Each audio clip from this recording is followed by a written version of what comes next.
హైదరాబాద్ లో betting apps కేసులో ED విచారణ స్పీడప్ చేసింది. బెట్టింగ్ యాప్స్ కేసులో రాష్ట్ర పోలీసులు నమోదు చేసిన ఎఫ్ఐఆర్ ఆధారంగా ఈడీ కేసు బుక్ చేసింది. 36 బెట్టింగ్ యాప్స్ ప్రమోట్ చేసిన సెలబ్రిటీలకు ఇప్పటికే నోటీసులు ఇచ్చింది ఈడీ. ఇవాళ ఈడీ ముందు హాజరు కానున్నారు నటుడు ప్రకాష్ రాజ్. గతంలో జంగిల్ రమ్మీ యాడ్లో నటించి యాప్ను ప్రమోట్ చేశారు ప్రకాష్ రాజ్. ఇవాళ ఎంక్వైరీకి రావాలని 10 రోజుల క్రితమే ఆయనకు నోటీసులు ఇచ్చింది ఈడీ.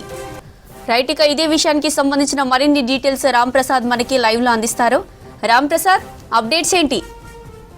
జ్యోతి, తెలుగు రాష్ట్రాల్లో సంచలనం సృష్టించినటువంటి బెట్టింగ్ యాప్స్ ప్రమోషన్స్ కేసుకు సంబంధించి అయితే ఈడీ కేసు నమోదు చేయడం జరిగింది. ఈ నెల 10వ తేదీన అయితే ఇటు ఈడీ కేసు నమోదు చేసిన సందర్భంలో తెలుగులో ఉన్నటువంటి సినీ తారలు, అదేవిధంగా సోషల్ మీడియా ఇన్ఫ్లుయెన్సర్లు, అదేవిధంగా కొంతమంది యూట్యూబర్స్ను కూడా ఈ యొక్క కేసులో చేర్చినటువంటి ఈడీ అయితే ఇటు 29 మందిపై కూడా కేసు నమోదు చేయడం జరిగింది. అందులో ముఖ్యంగా చూస్తే తెలుగులో సినీ తారలైనటువంటి ఇటు ప్రకాష్ రాజ్తో పాటు రానా దగ్గుపాటి, అదేవిధంగా విజయ్ దేవరకొండ, అంతేకాకుండా మంచు లక్ష్మి తదితరులకైతే ఇటు ఈడీ విచారణకు హాజరు కావాలని నోటీసులు జారీ చేయడం జరిగింది. ఈ నెల మనం ముఖ్యంగా చూస్తే ఈ నెల 21వ తేదీన సినీ నటుడు ప్రకాష్ రాజ్కి అయితే ఈడీ నోటీసులు జారీ చేసి ఈ నెల 30వ తేదీన ఈడీ అయితే విచారణకు హాజరు కావాలని కోరిన నేపథ్యంలో ఈరోజు విచారణకు సినీ నటుడు ప్రకాష్ రాజ్ హాజరు కాబోతా ఉన్నారు. ముఖ్యంగా ఈ కేసుకు సంబంధించి మనం గమనిస్తే ఈ నెల 23వ తేదీన హాజరు కావాల్సినటువంటి సినీ నటుడు రానా దగ్గుపాటి అయితే వచ్చే నెల హాజరవుతానని ఈడీని కొంత సమయం కోరడం జరిగింది. అదేవిధంగా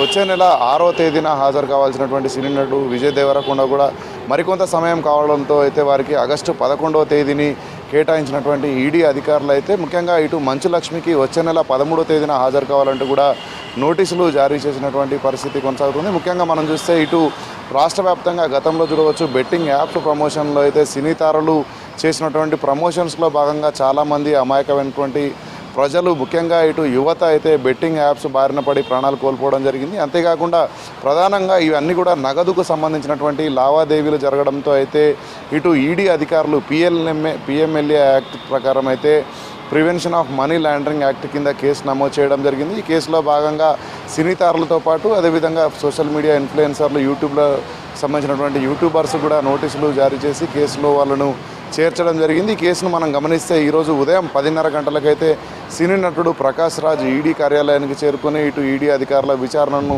ఎదుర్కోబోతున్న సందర్భంలో అయితే ముఖ్యంగా చూస్తే ఈ గత కొద్ది సంవత్సరాల కింద కూడా ప్రమోషన్స్ మనం చూడవచ్చు. ఇటు తెలుగు సంబంధించినటువంటి రాష్ట్రాలు, ముఖ్యంగా హైదరాబాద్తో పాటు ముఖ్యంగా ఇటు మియాపూర్, సైబరాబాద్, అంతేకాకుండా సూర్యాపేట, ఇటు ఆంధ్రప్రదేశ్ రాష్ట్రంలోని విశాఖపట్నంలో గతంలో ఏదైతే బెట్టింగ్ యాప్స్ కారణంగా మృతి చెందినటువంటి కేసులు నమోదయ్యాయో ఆ కేసుల ఆధారంగా చేసుకుని అయితే ఈడీ ఒక కేసు నమోదు చేయడం జరిగింది. ముఖ్యంగా మనం చూస్తే ఈ కేసులో ఇప్పటికే చూస్తున్నాం, గతంలోనే ఇటు సినీ నటుడు ప్రకాష్ రాజ్ ప్రకటించడం జరిగింది. గత కొద్ది సంవత్సరాల కింద చేసినటువంటి బెట్టింగ్ యాప్ ప్రమోషన్కి సంబంధించి అయితే తను విత్డ్రా చేసుకున్నట్టు చెప్పిన క్రమంలో కూడా తొలుత ఈరోజు ప్రకాష్ రాజ్ అయితే ఈడీ విచారణ ఎదుర్కొనేందుకైతే ఈరోజు ఉదయం 10:30 గంటలకు ఇటు ఈడీ కార్యాలయం చేరుకుపోతున్న క్రమంలో ముఖ్యంగా సినీ నటులందరూ కూడా ఇప్పటికే నోటీసులు జారీ చేయడం జరిగింది. అంతేకాకుండా ప్రముఖ యాంకర్స్, అదేవిధంగా యూట్యూబర్స్ కూడా ఈ యొక్క బెట్టింగ్ యాప్స్ ప్రమోషన్లో చేర్చుకోవడం జరిగింది. మనం చూస్తున్నాం ఈ సంవత్సరంలోనే చాలామంది బెట్టింగ్ యాప్స్ కారణంగా ఇటు డబ్బులు పోగొట్టుకొని ఆత్మహత్యలకు పాల్పడినటువంటి ఘటనలు